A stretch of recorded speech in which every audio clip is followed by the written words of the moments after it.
Hey guys, welcome back to another video. Today I'm going to be providing you the update of the Archdemon build I have been playing.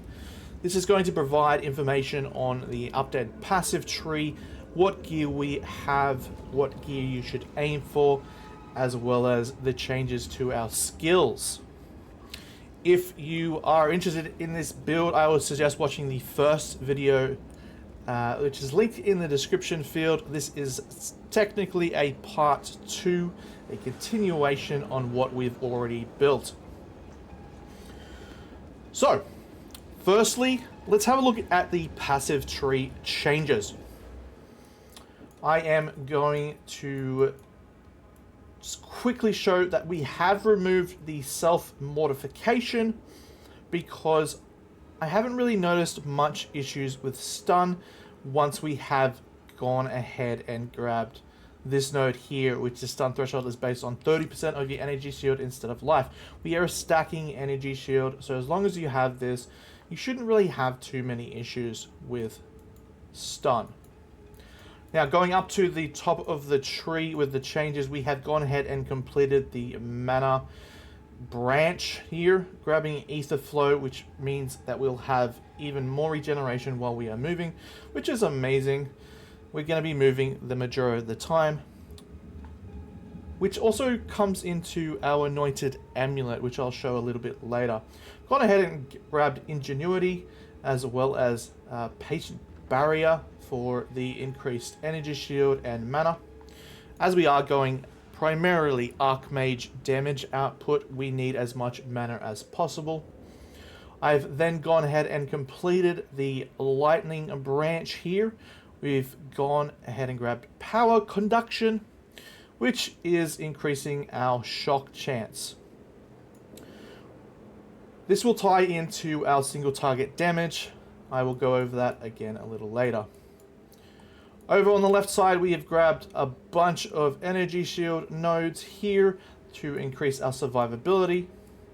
And then down the bottom here, we are going to be completing this exploit the elements branch. That will be getting us up to level 90. Not a whole lot of changes have been made to the tree, which I'm actually pretty happy with. Because it's been pretty consistent in terms of damage and survivability, even from 75 upwards. Pretty happy with the tree as it stands. So moving on to the skills. I have changed a few things around with my Summon Infernal Hound. We're still using the same buff things. I am using the minion instability to allow our minion to just pop and cause damage to enemies when he does get low, because he's going to die anyway. We may as well get some damage out of him. Nothing's really changed with the demon form skills. With Fireball, we are continuing to use Wild Shard, Unleash, and Scattershot with Controlled Destruction. I haven't been lucky enough to get a 6-link. So I cannot exactly provide any good detail on what to add here. Perhaps something that will proc Ignite more, because a lot of our tree does go off the ailment on hit. As you can see down here, for example.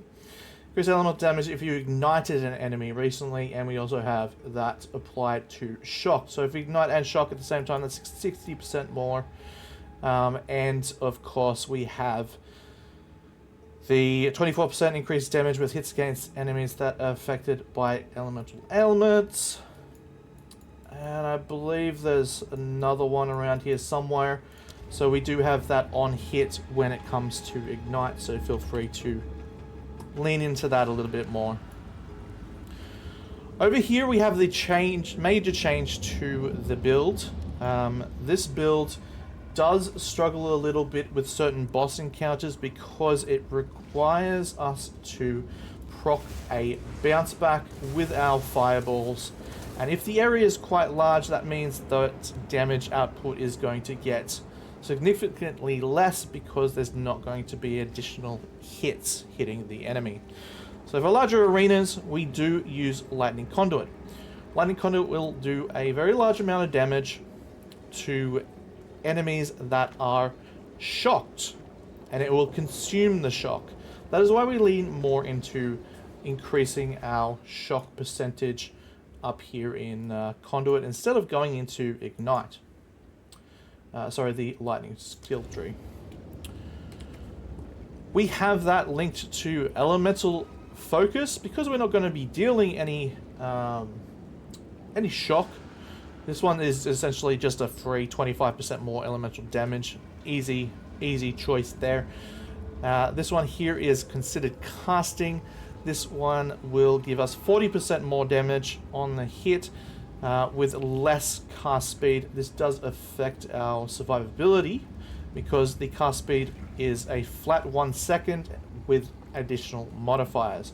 So we are currently sitting on 1.96 cast speed to get this out on the field. So you do need to make sure your positioning is very good and the enemy is doing an animation or such that you can make sure you have that cast time available. Over here we have Inevitable Critical. This essentially just increases the chance that we can deal a critical with our hit. Critical means more damage, so we're hoping for that. Of course, we are not a critical build, so this is just a supplementary. And we have Arcane Tempo, which decreases the overall cast time, which is beautiful. Now, another one of our changes is we've managed to squeeze in Grim Feast. This allows us to pick up little bits of energy shield from the enemies we kill, and that increases our survivability by quite a lot. We can actually get up to 12,000 energy shield on the go, and that's pretty amazing for survivability on the end game maps. I've also gone ahead and put Lightning Mastery into our Archmage. That makes things cost a little bit less mana, and that's kind of about it. That is it for skills. Moving on to the major point, which is our gear. We've fine-tuned this quite a bit. There's of course always ways we can improve these things, but we'll start with our Ghost Wraith. We'll start with our chest piece. I've gotten a version that allows 60% of maximum life converted to energy shield. I've seen that go as high as 61%. These goes for a couple of divines. So if you can nab one of those, that would be good. You obviously will need to find your resistances elsewhere. Because before we were rocking the 3-slot corrupted version, which allowed us to have a lot more fire resistance. I've gone ahead and fixed that with my gear, so do keep that in mind. This is essentially a massive upgrade for us because it will decrease our life substantially. If you see that there, we have 1,000 life, 2,300 energy shield without. Popping that on, we go up to 6,200 with a 423 life. Beautiful stuff. Absolutely required for this build. You're going to need to get it. Over on the headpiece. Now, just to disclaim, I do have a lot of rarity find on a lot of this gear. I'm hoping they fixed how rarity works, so rarity isn't as important, and we can fit other stats into these. So we're going to ignore the rarity on the items for now. It's not required for the build. This is just required for farming at this point in time. For the helmet, I am focusing on maximum mana and life regeneration per second. The most important stat you want to get is mana, followed by life regeneration per second. Everything else is supplementary, but of course having more energy shield is always going to be good. and making sure you are maxing out your resistances. Over on the amulet, now this is the interesting one because this is where you can allocate a passive using the delirium orbs. Yeah, I believe it's the delirium orbs for the allocating a passive to amulets.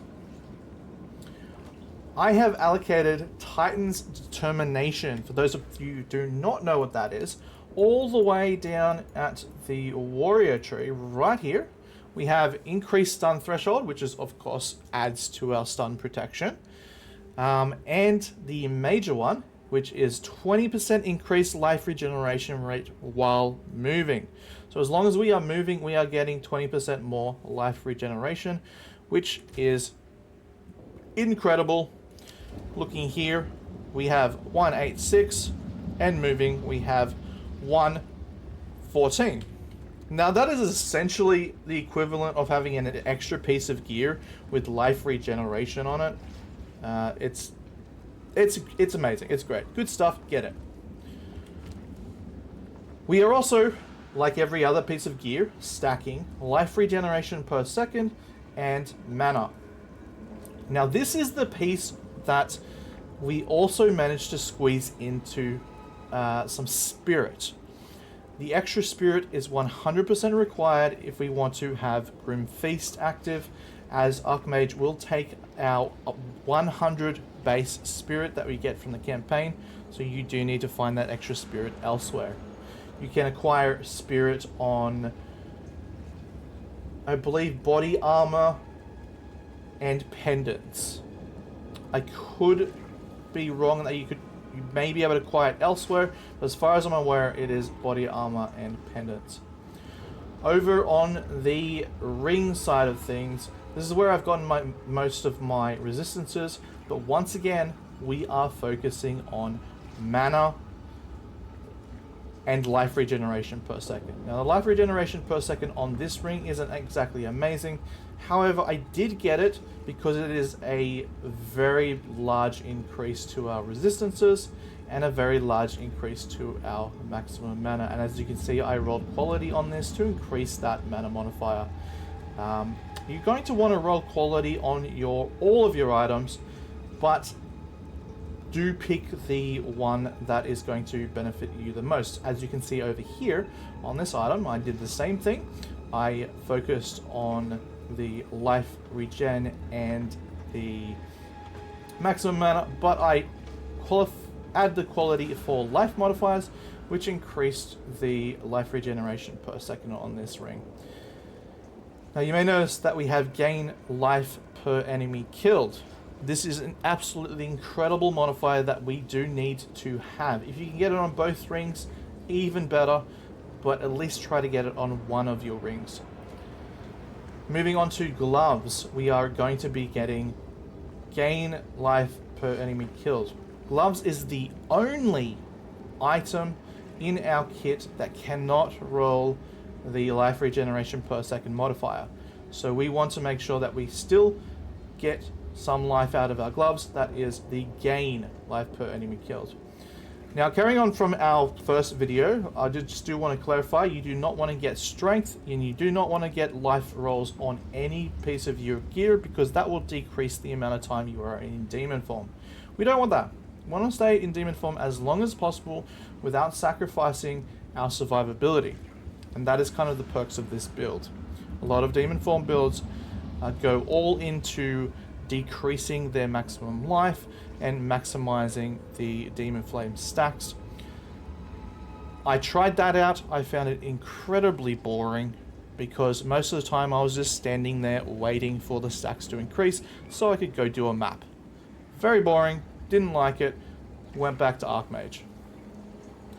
Over here on our boots, we are rocking, once again, mana, life regeneration. Y'all get the point by now.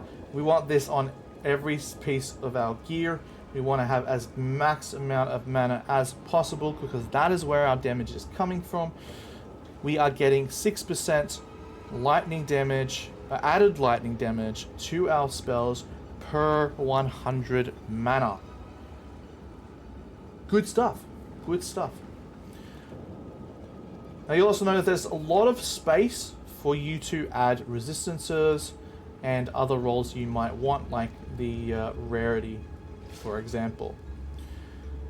So gearing is pretty flexible as long as you are focusing on getting as higher life regeneration rolls as possible and as higher mana rolls as possible.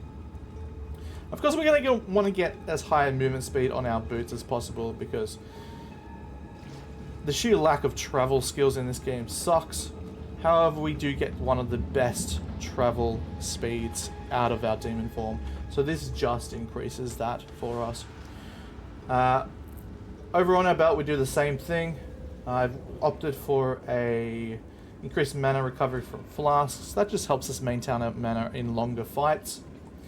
And I always use the immunity to freeze charm, always. Because if you get frozen, it's pretty much game over. Freeze is essentially a death sentence. I believe I covered all the gear.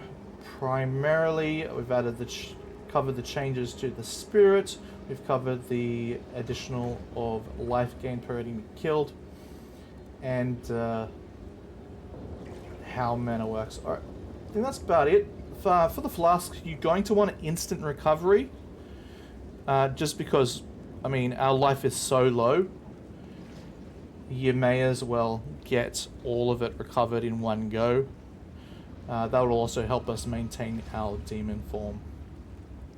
I believe that covers all the changes to the base build. If you have any questions, please do ask in the comment section. And now going over the benefits of this build versus other builds, this build is honestly, it's fun. It is a fun build. It relies on our wild, where is it? Wild shards 20% proc. When that procs, massive dopamine hit. And what do you know, it just proc then. That's awesome. Massive dopamine hit when it procs, and it allows you to clear very quickly. So it is a very fun build, and you get to be in demon form the entire time. So what's not to love about that, honestly?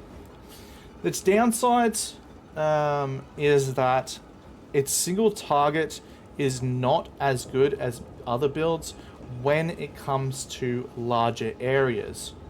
For example, there is a snake boss. Its arena doesn't really have any walls, so the fireballs are just going to go elsewhere. We really want a arena that is closed off where the fireballs can bounce back at the boss monster. But when it comes to those areas, that's where we've implemented lightning conduit. So we apply our shock with our fireball, and then we hit them with lightning conduit to deal large amounts of damage. You'll see that in the showcase that is to follow this video. If you have enjoyed my video and you've made it this far, I just want to say thank you for watching so far, and please do subscribe, leave a comment, like the video. It does help me reach a greater audience. Until next time, thank you very much for watching. Bye-bye.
What is my plan? Oh.